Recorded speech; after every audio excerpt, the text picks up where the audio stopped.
at hindi natutuwa sa ginagawa ng Department of Finance. Ready po ba tayo?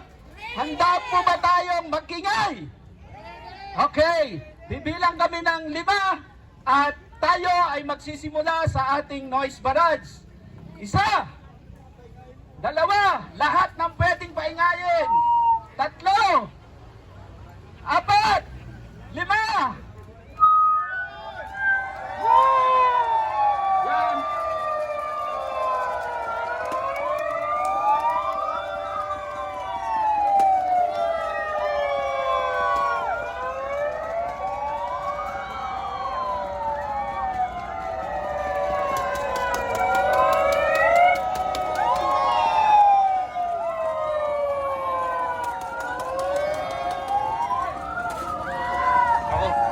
Ako, natumba na si Kuya.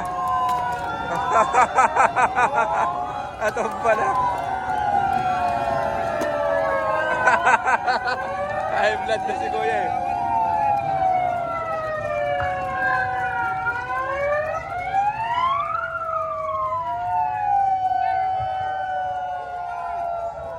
Nasa labas na tayo ng Senado, mga kabayan, ano? Dahil sa panawagan nila na wag lagyan ng taxes yung mga co-op, no, yung mga kooperatiba sa iba-ibang bahagi, no? At grabe. Kaya nandito talagang makikita natin mga ano to, mga senior, yung mga nandito, mga legendary, I think mga legendary kooperatiba sila.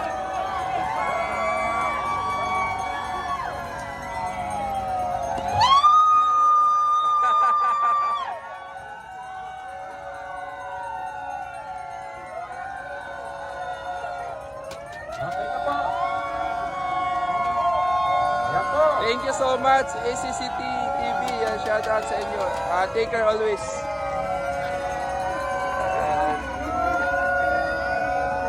Yan.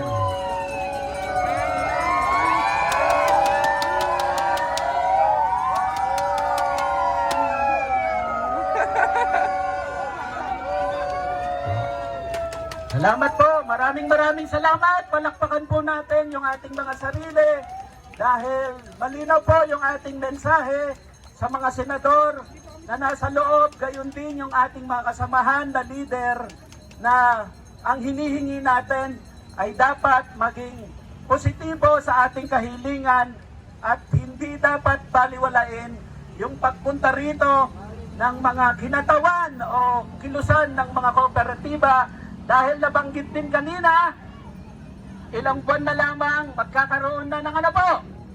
Magkakaroon na ng national election. At ito ang pagkakataon para makita nila kung ano ang pwedeng gawin ng mga kooperatiba.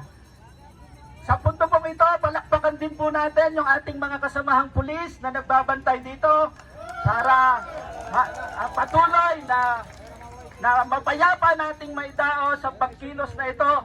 At sana po kayo ay sumusuporta rin sa panawagan ng mga kooperatiba na imbis na taksan ng Department of Finance ay dapat tulungan at huwag pabigatin. Nakikiisa po ba ang ating mga kasamahang pulis kaugnay dito?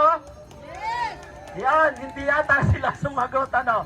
Pero yung kanilang pagbabantay para mapayapa nating may sagawang pagkilos ay isang patunay na pagsuporta na rin nila sa ating panawagan. So, sige po. Kasi nasa duty po sila. Sige, pahinga po muna tayo ng 5 minuto. More on line of duty sila. Muna. Pagkatapos po nun ay babalik tayo, no? Dito pa rin po tayo. Pansamantala muna natin. Pahinga muna tayo ng 5 minutes. Yung mga gusto uminom po. Si Ma'am Janet Tuno. Buwis sa kooperatiba! Huwag payagan! Tutulan! Labanan! Huwag payagan! Buwis sa kooperatiba! Tutulan! Labanan! Huwag payagan! Kami po mula sa hanay ng Mabuting Pastol Multipurpose Cooperative sa Commonwealth Quezon City ay nakikiisa sa lahat ng pagkilos ng kooperatiba. Hindi po kami handa kasi may mensahe po ang aming kooperatiba sa pagdalo sa araw na ito. Babasahin ko na lang po para maipaabot ang mensahe ng aming kasapian. Naririto tayo ngayon, hindi lamang mga miyembro ng iba't ibang kooperatiba, kundi bilang isang nagkakaisang tinig para sa ating karapatan at kapakanan. Ang kooperatiba ay sagisag ng bayanihan, pagkakapantay-pantay at sama-samang pag-unlad ng ating mga komunidad. Ang pagpapataw ng buwis sa mga kooperatiba ay tila pagsasawalang bahala sa ating kontribusyon sa lipunan mula sa pagbibigay ng trabaho, pag-abot sa mga mahihirap na sektor, hanggang sa pagbuo ng mga oportunidad para sa mga maliliit na negosyante. Ang buwis na ito ay hindi lamang magpapahirap sa atin, kundi pati na rin sa ating mga miyembro na umaasa sa ating serbisyo. Kaya sama-sama nating iparating ang ating mensahe, huwag pabigatan ng kooperatiba. Ang pagpataw ng buwis ay hindi solusyon sa mga problemang pang-ekonomiya ng ating bansa, bagkus ito ay magiging sagabal sa ating layuning maghatid ng pag-unlad sa ating mga komunidad.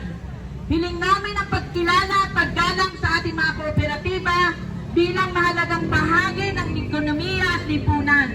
Panawagan namin sa mga kinauukulan ng mga senador at mga tagagawa ng batas na bawiin ang mga polisiyang naglalagay sa atin sa alanganin at pakinggan ang tinig ng mga ordinaryong Pilipino na pinaglilingkiran ng ating mga kooperatiba. Magkaisa tayo, sama-sama tayong lumaban. Ang tagumpay ng kooperatiba ay tagumpay ng sambayanang Pilipino.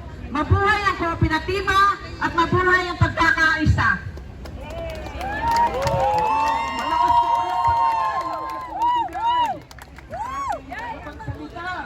Mula sa Ayan ang mga kababayan. pastol.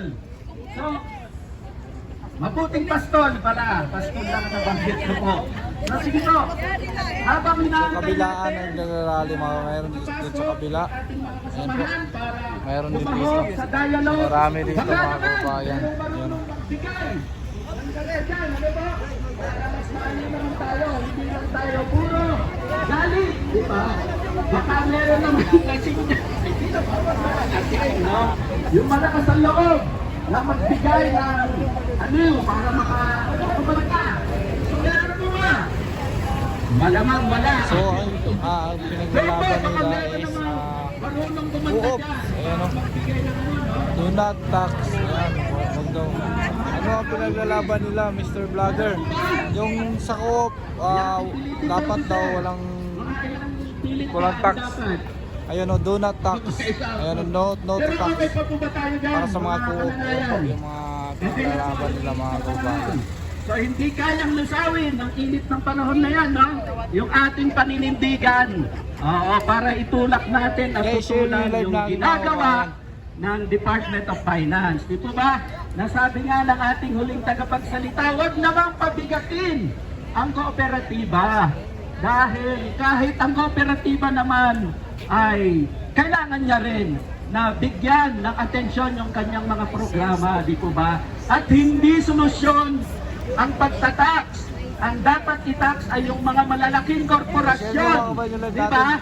Na kumikita ng limpak-limpak, hindi dapat pag-initan ang mga kooperatiba na nagsisikap na mapaunlad at makapagbigay ng serbisyo sa kanyang mga kasapian. So, sige po!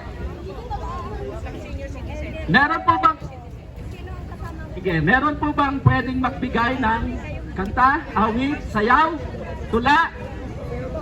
Meron, ayan, parang maraming marunong sumayaw. Meron po ba?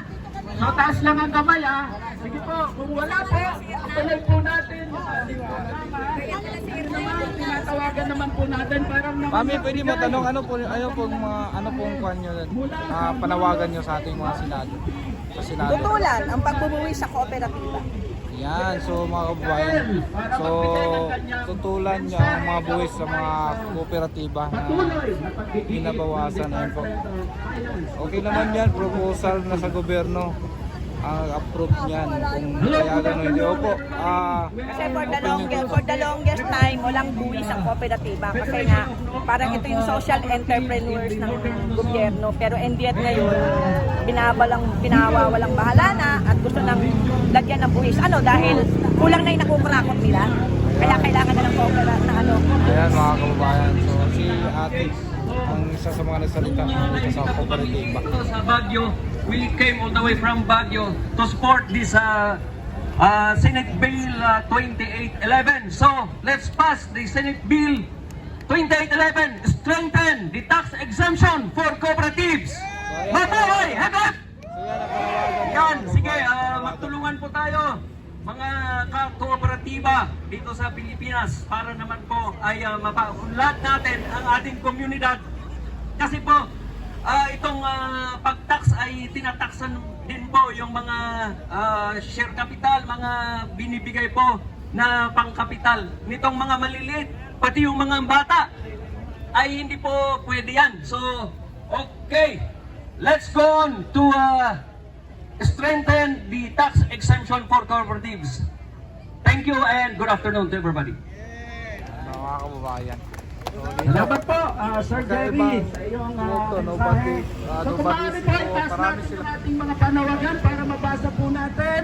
Ayan, itaas natin. Ayan po, ayan mga Ayan, do kababayan. not tax, co-op. Ayan na.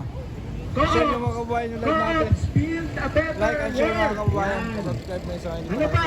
Ano pa yung itaguyod ang pagkakakilanlan ng kooperatiba sa Senate Bill 2811 ipasa na. Yun. Ano ito pa? Do not tax co-ops. Yan, may X po ba yan, ma'am? Yan na, malinaw. Ayan, guys, Ano pa? like and share, guys. Ano pa Pabutin yung mga natin ang ibang 100 panawagan likes. dyan? Yung isa Mga po, kababayan. co-ops are government partners in nation building. Yan. Asan po? Sacred Heart.